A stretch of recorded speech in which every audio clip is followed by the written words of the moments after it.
Hello, this is Dr. Hausinger, and this is a lecture for Chapter 8 in the Van Wormer text. We're going to be talking about strengths and evidence-based helping strategies.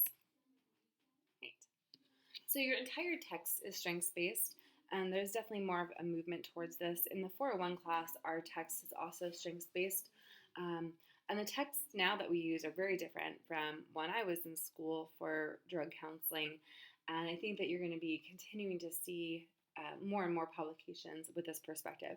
So we want to focus on the possibilities and choices and providing treatment options instead of the one size fits all. Everybody's goals are different.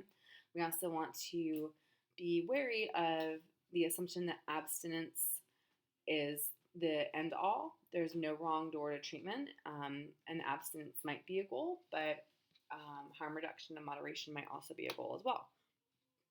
We want to focus on the resilience of the human spirit, healing, and wholeness, and contrast that with a problem-solving approach. Problem-solving is a little bit different than solution-focused, and if you ever get to take a solution-focused counseling class, I highly recommend that. Okay. Strengths-based practice, defined by Saliby, is a versatile practice approach relying heavily on ingenuity and creativity. And I would say that most counselors have a natural intuition, and you can use your intuition and creativity very importantly, very important. So how do we honor the client's self-determination when the client is harming themselves with substance misuse?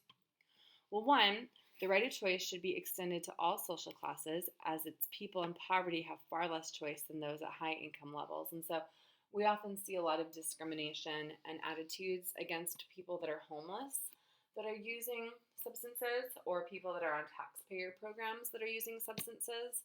As you'll hear the whole "not in my backyard," or, I'm paying for them, and, I'm having a hard time paying for my bills, and yet my taxes go to help these drug addicts and that type of thing. And there's a lot of public rage right now in Seattle about this, but it's an income issue and it's a class issue. If I enjoy cocaine in the privacy of my home and alcohol, and I have my job and I pay my bills and I take care of my kids, nobody cares unless it starts to impact my relationships. But if I become homeless and then I'm on a government program, then there's an attitude there. So I want you to be aware of that shift. It's very important to provide options, and abstinence-based models do not, and I see that a lot more with alcohol. We're using more and more harm reduction with MATs, medication-assisted treatments, for opiates, but alcohol is still largely abstinence-based. Right. And it's important to look at the readiness of the client to change and the stages of change and where they're at. Right. So let's look at the models of strengths-based approaches. Harm reduction is a public health model which focuses on prevention and outreach. Abstinence is not a precondition to treatment or housing, and recovery can be measured through a degree of improvement and measurable goals. And then we have our stages of change model that we went over with our last lecture. It's very important, so it's talked about a lot. Okay. Some harm reduction strategies. Practitioners are advised to focus on harms other than substance use, such as unemployment, poverty, and need for housing. Gambling problems can be prevented by removing gambling machines from shopping centers, strip malls, clubs, and hotels. And other support services such as mental health and financial counseling should be readily available. Okay. So when we look at things from a harm reduction model, which is largely a public health model, then we're looking at all of these other dimensions, not just the substance use. If someone's using substances, they're going to have needs in other areas of their life, for sure. Motivational interviewing is defined as a client-centered directive method for enhancing intrinsic motivation to change by exploring and resolving ambivalence. So if you look at the word ambivalence, we see ambi, someone that's ambidextrous, uses both hands. So ambi meaning being stuck. Great. You need to ask the right questions. So questions like this, tell me about a period of time when you were doing well. Right? I like the miracle question, which is, if you woke up tomorrow and everything was exactly the way that you would want your life to be, what would it look like? Because then you get goals. That's a fantastic question. You'd also use scaling questions on a scale of 1 to 10 to give up smoking. Where are you right now? And that can help you to gauge a client's motivation. We have different steps for motivational interviewing.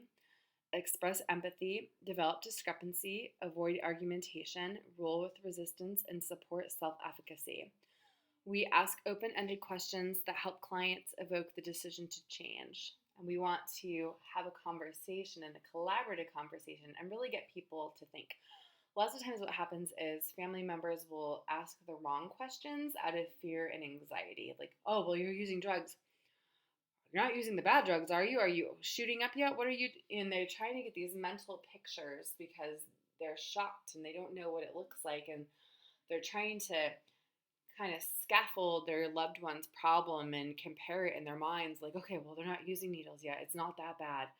And really, that's just a way of bargaining. And it has more to do with them than it does the client. And especially younger adolescents and young adults get really frustrated with their families when the wrong questions are asked. So this is one of the reasons why motivational interviewing is so great for adolescents. It doesn't work on people that are already motivated because they don't need it. Solution-focused therapy works really well in conjunction with motivational interviewing, and it can be a great way to get goals. We find a solution to the problem, and it's viewed more important than finding the cause. Okay, so the miracle question, which I just mentioned, having somebody tell their story or their personal narrative, asking scaling questions. Okay, so on a scale from 1 to 10, how much do you want to change your use? On a scale from 1 to 10, how serious do you think the problem is? And then questions about coping. So from here, if a person's really stuck and we ask these questions, then we have a really good jumping off point for goals and a treatment plan. But it doesn't feel that way. Okay. Cognitive behavioral therapy, or CBT, is attributed to Aaron Beck's work with depression. Albert Ellis challenged clients' faulty belief systems, and there's currently more focus on promoting positive thoughts rather than focusing on the negative, a lot of reframing and cognitive restructuring. Studies consistently show CBT as the most empirically supported form of group therapy for addiction. You can see a lot of change within just 12 sessions.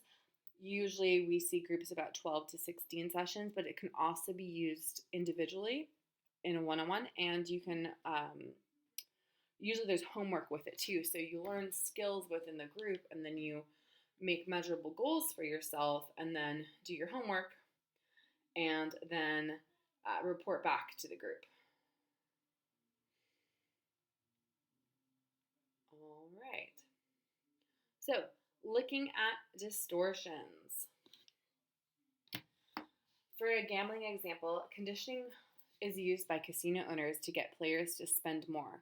For example, the use of bells and positive reinforcement. And you saw this in the Psychology of Gambling video with Dr. Sousa.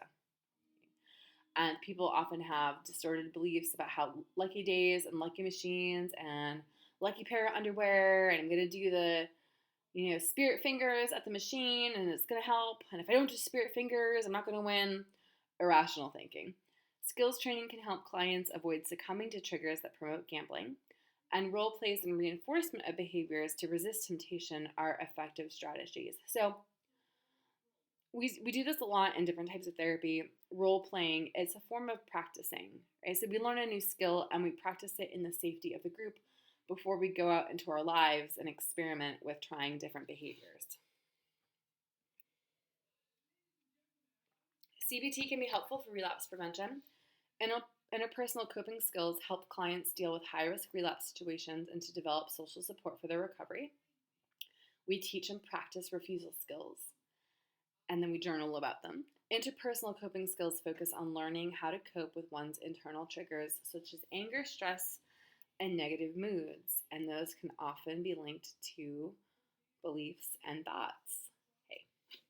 Group therapy is the most popular form of delivering substance abuse treatment, and this has to do with its efficiency and cost effectiveness, but the group is a very good source for feedback. And it also takes the loneliness and isolation and shame and guilt out of addiction. Of proven effectiveness in teaching skills, helping people to learn from others, and getting feedback. And if you can ever take a class on group therapy, I highly recommend it. So there's different stages of group therapy. The first step is to establish trust, build faith in the counselor and group members. So you might be met with angry members, you might be met with people that are testing you to see if they can trust you, if you're going to be a strong leader. You want to discuss the rules of the agency and group norms, and you actually might want to have your own rules that the group has. So for example, are there words that this group wants to avoid? Right? So for an example, it might be, we can swear but not at each other. Motivational interviewing groups for college students are shown to be helpful in reducing drinking problems. And there could be different groups. There could be groups that you register for and they go for 12 weeks and they don't take any new members within that period of time. There can be drop-in groups that are not cumulative every week. So it depends on the intention of the group and the type of group and also the population. Looking at traditional treatment and strengths-based approaches in detox, we have the opportunity to introduce the patient to choices and also help them to get their body back to homeostasis. And this might be the best option, especially if somebody is really addicted to benzodiazepines or alcohol, because if they don't have that medical detox, they could potentially go into shock and potentially die from withdrawals. In outpatient treatment, we primarily have group counseling. That might be intensive outpatient, where a person might go 3 to 5 times a week for 2 to 3 hours a week, followed by outpatient, which might be 1 to 2 hours, 1 to 2 times a week for 90 minutes or so, followed by monthly, which might be once a month for 90 minutes. There's inpatient and different types of inpatient, and then halfway houses and sober living. And then we might have aftercare, which is once a month. And that might be a 12-step group or religious activity or a monthly aftercare meeting with the understanding that they're going to usually 2 self-help meetings a week.